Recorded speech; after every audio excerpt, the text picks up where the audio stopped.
All right, guys. Oscar nominations. The big controversy is the same as it was last year, which is the Oscars are oh so white, the Oscar nominees. Now, is it a more deserving point of contention this year than it was last year? Absolutely, definitely. Last year, there just simply wasn't the number of great movies with people of color in them. This year, that's not the case between movies like Creed or even Chirac. Certainly, Beasts of No Nation with Idris Elba, that's a major snub. Even a movie like Dope or Tangerine might have snuck in there. But, and of course, Straight Outta Compton. Yeah, and the kick in the face, though, is that the two, Straight Outta Compton and Creed, are nominated, but the Caucasian screenwriters of Straight Outta Compton and the, Sylvester Stallone and Creed. So it's almost like a real slap in the face. This is like a conspiracy or something, but it could be just that the numbers aren't there. With the way that the voting system goes these days, it's very convoluted and difficult to understand. But what could remedy you need that? a lot what of number one votes. The head of the Academy, or I don't know her exact title, but she's the figurehead of the Academy. She's a woman of color. She has urged more diversity amongst the voting ranks. It starts with that, you would think. But outside of that, like you said, Dean, there's a particular voting protocol there. You would have to review all the votes to make sure that every race is represented. Like before you come up, that would be the only way to make sure that there's a diversity. It seems. And they're not going to do that.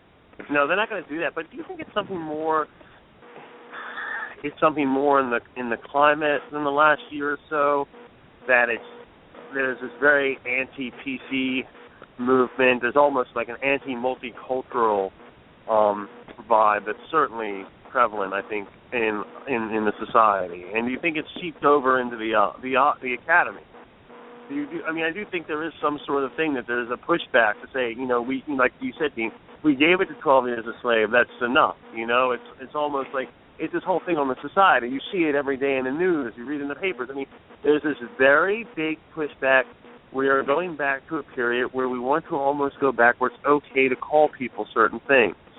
So, we are going backwards, I think, in some ways. And I think that's showing up in the Hollywood is supposed to be so liberal. Are they? Are the older members liberal? Let me ask you that. I don't know. I think Hollywood is a place that claims to be liberal, but you have to understand that the only thing that means anything is money in Hollywood. But then that's not a liberal value. But you know what? Black films make money. They're good. They're good for the industry. Just from a business perspective. Last year it was, that's too bad. That more nominees of color weren't nominated. This year, I really felt it was suspect. Especially with somebody like Idris Elba. I think the only thing going against him was that it was a Netflix movie. Maybe there's still some sort of, amongst the major categories, some sort of prejudice against. There is. Well, certainly the Netflix thing, I think, does enter into that. Will and also, Smith, I did not think deserved a nomination for Concussion. He was great in it, but the movie's fine. It's just run of the mill.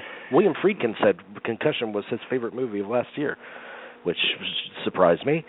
The Straight Outta Compton.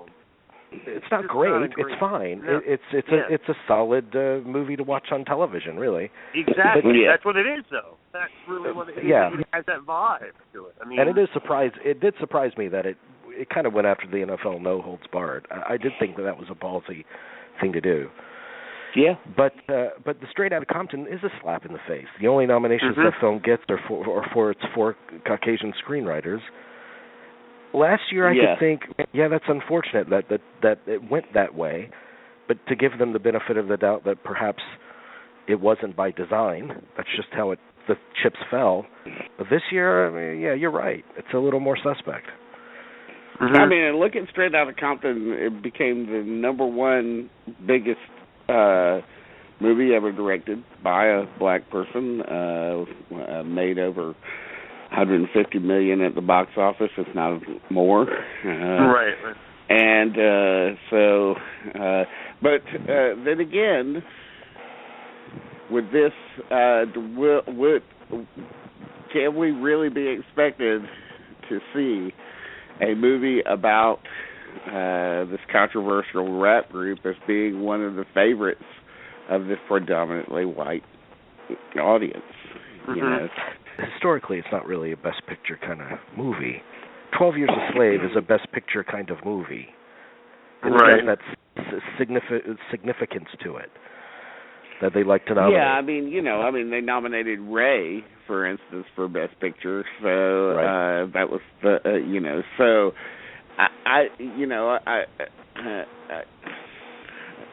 just think rap music is just not something that's very familiar. They're not going to them. go along with that. So. It's too risque for them. I mean, or see, I thought as elevated as the movie is, and it deserves I think it would have been fine as a Best Picture nominee.